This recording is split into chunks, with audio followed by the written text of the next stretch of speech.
Hi, I'm Teresa and welcome to my channel. Today I'm going to be doing my last monthly wrap up of 2020, my December wrap up, and it's a big one. So despite December being quite a busy month with finals and uni at the first half and then obviously the festive period at the second half, I managed to read 12 books, which is quite impressive and quite proud. So the first two books I want to mention I read for my Latin American text and context course. So these were for uni, but I did end up quite liking them, one more than another I have to say. So the first of these books is 100 Years of Solitude by Gabriel Garcia Marquez. This is a classic. It is one of the most famous Spanish language and Latin American books, and I read this over a couple months. We did a few chapters a week. You can see my chapters here, and I I would say I enjoyed it. I actually listened mostly to the audiobook. I definitely preferred the beginning and the middle of the book to compared to the end. I thought that it just got really quite confusing. Like the whole book's confusing. It's meant to be confusing, but it was too confusing. I couldn't follow. And by the end, I just had kind of stopped caring about all the characters. And so much of my feelings about the book I know are kind of what you're meant to feel, or it's written in such a way that it's supposed to elicit a similar reaction. But then that's just not the kind of thing I enjoy about reading. So like it did what it intended, but that didn't work completely for me. But yes, I'm very glad to have finally read this, and I did overall enjoy it. And the next one was also for this course, and that is I, Rigoberta Menchú. This is a kind of autobiography of Rigoberta Menchú, who's an indigenous Quiche Mayan woman from Guatemala.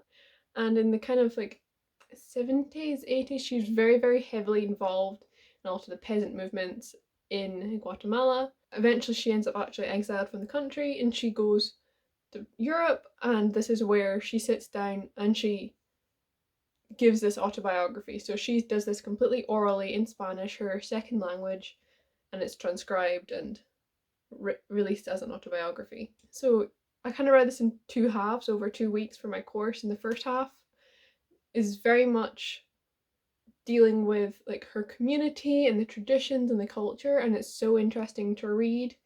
And I I talked about this in one of my previous videos, I think end of the year book tag maybe. I was like, I'm really enjoying it, it's so interesting. And then I got to about halfway through, which is when things get really, really dark. And then I was kind of like, oh, maybe that looks a bit bad. Me being like, oh yeah, this is such a fun time. And then really horrible, horrible, horrible things are happening in this further on from what I'd read at that point. Yes, this one, I don't think I've ever been moved emotionally by a text that I have studied for uni or for school, but this one really, really got to me. There's a couple scenes that are just fucking horrific to read. And you know that this is her honest story. This is what happened to her, what happened to her family, and it's just heartbreaking. It really is. This does not sugarcoat it. It shows how absolutely horrific these people's lives were, and the just oppression and racism and structural inequality that just completely overshadows every aspect of their life. And yes, I would very much highly recommend this. This might be one of my favourite texts I've ever had to read for school or uni. The next book I read was Norse Mythology by Neil Gaiman. So by this point I was kind of back onto my clear your shit readathon goals, which is to read some of my older owned books. I set myself a goal this year, I've talked about it in a few videos, of clearing out my own TBR with a particular focus on the books I bought before this year. And I've been very successful. I've got it from 52 to 16. But yes, this is one of those books. I actually really quite enjoyed this. I also listened to the audiobook for a bit of this and I really liked that. But I just really loved the narrative style used for this. I thought it worked so well, and I loved it for that. I did just find that I wasn't that interested in it maybe, or that absorbed in it as much as I would have liked to be. And actually I think the audiobook helped, but it just didn't make it perfect.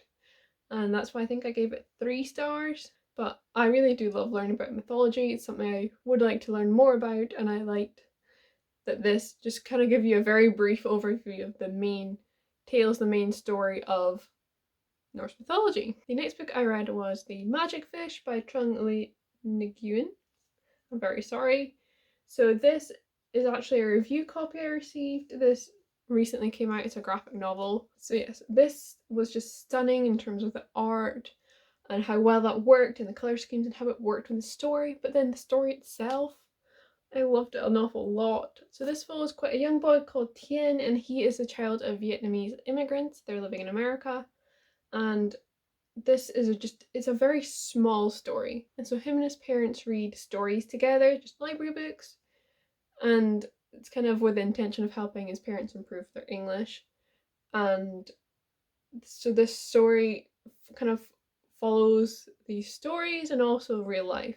And so Tien has an issue because he's gay and he doesn't know how to tell his parents. He doesn't know the Vietnamese for it, and there's just this kind of almost language barrier between them because he's been raised English speaking in the school system and they do not have perfect English. And it's a gorgeous book of just family and identity and language and culture, and I really, really, really adored this. Really highly recommend it.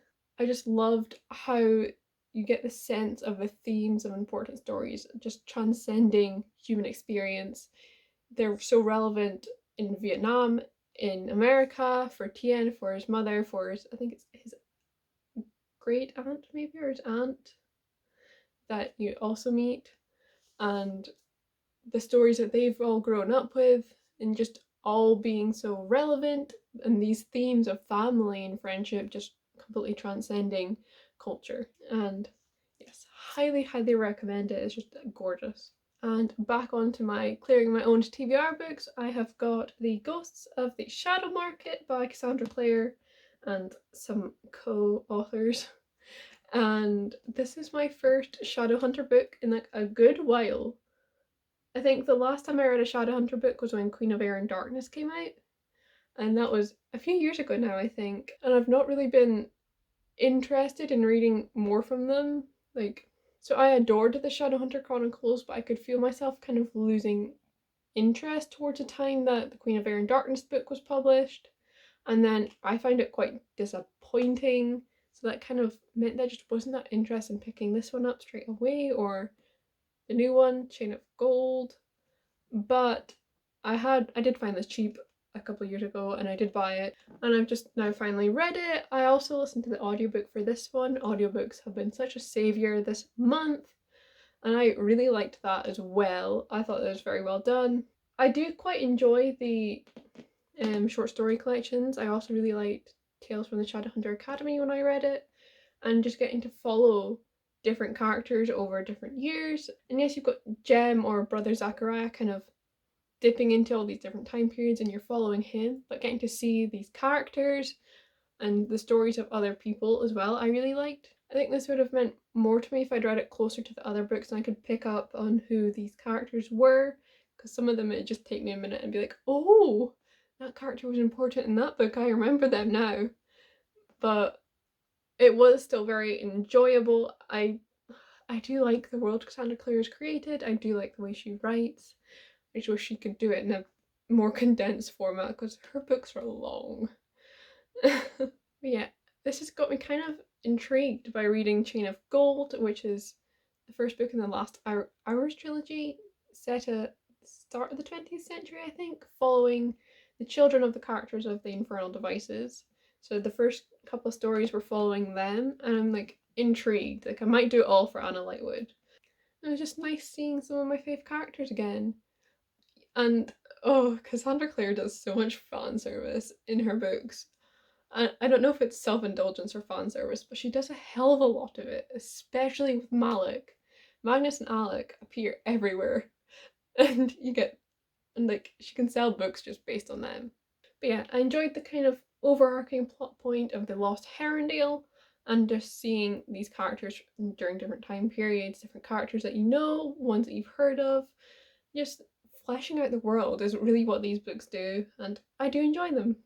The next books I read were just a couple of wee novellas, Christmassy ones, just, to be festive. So the first was I listened to the audiobook of This Winter by Alice Oseman. So this follows the characters from Heartstopper and Solitaire, but this is just a tiny wee novella set over Christmas following the three spring siblings, Charlie, Tori, and their wee brother. I've forgotten his name. And it's just very sweet, and I loved seeing their family, and it's a hard time. There's discussion of mental health as well, but it doesn't make it depressing. Like, it's this very authentic portrayal of Christmas. It's not this wonderful magical time, and it acknowledges the difficulties people may have with it and how difficult family relationships can influence it and things like that, and I really did enjoy reading it. The next wee novella I read was I'll Be Home for Christmas by Mason Deaver. So this is a little spin-off short story from I Wish You All the Best, which I read earlier this year and just adored. It was incredible. So it follows a non-binary character called Ben, and after they come out, they are kicked out and they have to start over. And because of that, it's not always the happiest book, though overall it is a positive message and everything. I'm going to read a little novella, just a wee peek into their lives after the events of I Wish You All the Best. It was just lovely. I loved being back with the characters. I really did miss them. I love the main relationship between Ben and Nathan, and oh, so cute. And it does still deal with mental health in this book, and I really love how openly Mason Deaver writes about mental health and medication and therapy, and it's just fantastic. I really do highly recommend you pick up I Wish You All the Best. And of course, there's a wee novella. It's got a dog, okay? It's all you need.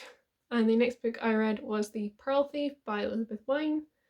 This one has been on my TBR for a few years now, but I've been really wanting to pick it up quite recently, so I did. So this is set in the 1930s. It's in a fictional estate in Scotland, in Perthshire. You follow a main character, Julie, and she's kind of grown up going to this estate, her grandfather's estate, every summer, but due to financial troubles and his death, they've had to sell the estate, so they're there for this one last summer. And you're also following a mystery, because when she gets there, she hits her head, and she wakes up in the hospital a few days later, and you don't know how. There's so much mystery going on. Someone's disappeared, and you're trying to figure out this mystery, and she's trying to figure out what happened to her, how it all links in. She's also getting close with a traveller family, making friends with them, and you see a bit of the kind of injustice faced by traveller families in Scotland. But I really did end up enjoying this. I think I gave it 4 stars. It turns out it's sapphic. This is not something I knew when I was buying it. It's something I discovered recently. I was like, oh. And so one of the traveller kids that she befriends is called Ellen, and Julie and Ellen have this kind of complicated relationship that's maybe not just only friendship, and this is where you get your sapphic element. You've got a bi-main character, although it's not explicit on page because of time period and such. She's definitely got these feelings happening for Ellen, and I just really loved their friendship, as well as Ellen's brother and Julie's brother. They're just all pals hanging about solving a mystery. It's a lot of fun, and I love the Scots in it. I really loved how Scotland was written and portrayed in this. It just felt like I was there. It just all rang so true for me. The next book I read was Illuminae by Jay Kristoff and Amy Kaufman. This book is one that I bought a couple of years ago, just based purely on other people like it. I see it a lot on Instagram, that kind of thing. And I really wasn't expecting to like it as much as I did. I was just mainly just intrigued by the format. It is told through this kind of multimedia format, and I've not read a book like that before, but I was intrigued by it, and oh wow, it's done so well. So interesting, so engaging to read. I really do like it a lot. I'm very intrigued to see how things play out in the sequel. So this follows 2 teenagers, Ezra and Katie, and they're living on this teeny weeny planet, like on the outskirts of the galaxy, universe. Space is confusing. And they are technically all there illegally. You've got just kind of in the background to the story this war between 2 massive companies that do like mining and stuff in the galaxy. And so there's an illegal population mining for one of them. But then the other company comes in, guns blazing, and basically kills everyone on the planet. But they get a few survivors out onto this fleet of like 3 ships. And so Ezra and Katie end up on these. And things are weird, things aren't going right, and they're still being followed by this massive ship that came to destroy their settlement. So you're following these two main characters. They actually just broke up like the day before the book started, and now they're the only people they each know on these ships, and it's just such a high stakes situation. And this book just conveyed the tension and everything so well, better than I could have ever imagined from this format. I think the only thing about this that kind of maybe bothered me a bit was the romance. I felt like it was a bit overbearing, like there's overbearing on the plot maybe. I'm not quite sure how to describe it, but Ezra was annoying. We can maybe describe it like that. I was just really, really impressed by this. I've not read from either of these authors before, and it's got me intrigued to read more from them because I did really, really enjoy this. The next book I read was Alex and Eliza by Melissa de la Cruz. So this is another one I bought a while ago, and this is historical fiction romance mostly, following Alexander Hamilton and Eliza Schuler. So yeah, this is the first in a 3-book series. I'm not continuing with it because this was a perfectly self-contained novel. There's no need for a sequel. And it just follows their love story, really. Yeah, there's not much more to say. There wasn't much politics, definitely not as much as I would have liked, considering who the love interest is. You'd expect more politics if you're reading about Alexander Hamilton, but no, there wasn't an awful lot. And I felt that a lot of the politics like weren't explained very well. Like you needed to have this knowledge of this time in American history, which I suppose most Americans would because it's in your education system, but me, don't know shit. Not in my education system. And like, yeah, I should probably research some American history, but I also shouldn't be expected to know it to be able to understand this book. This also fell very, very heavily into the not like other girls trope. There's a point where Eliza literally says, I'm not like other girls. And I think Alex goes, yeah, I should hope not. And I'm like, oh, I do hate women. But I did give it 3 stars. It was entertaining. It was very quick to read. I read it very, very quickly over a couple of days. And although I'm not continuing because I don't see the point, I did overall enjoy it. It was fun, it was light. I'm trying not to think critically about a lot of my older books on my TBR or else I just won't enjoy them at all. And the final book I read from my own TBR was The Assassin's Apprentice by Robin Hobb. I listened to this on audiobook actually. I was just really struggling with reading it physically, and I think if I hadn't read the audiobook I would have just DNF'd it. And I had some difficulty settling on a rating because I liked the experience of listening to audiobook maybe more than I liked the story. But this is the beginning of a adult high fantasy series, and you're following a main character Fitz, and this starts when he's quite young, and you work up through him beginning his apprenticeship as an assassin. When he's really quite young, he's like 14 or something, and there's so much politics and court intrigue, and you're just getting this hint of the magic system, and it's definitely setting up for more in the sequels. This is definitely just a setup kind of book rather than standing very well on its own, I would say. But yeah, I did like listening to the audiobook. I just know that I would have been bored out of my mind reading it physically, and I would have struggled just with it being an older book and the writing and everything. I've not decided if I want to continue the series. I'm thinking probably not though, unless I get bored and I really want to listen to the audiobooks. But for now, no. And the final book I read in 2020, my 100th read of the year, was You Should See Me in a Crown by Leah Johnson.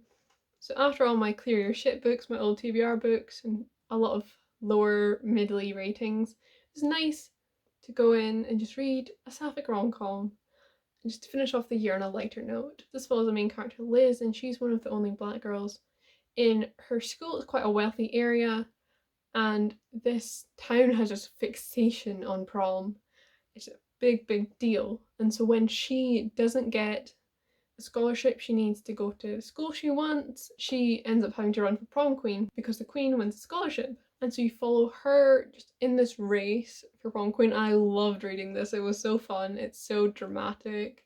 Like older teen movies, just dramatic. I loved it.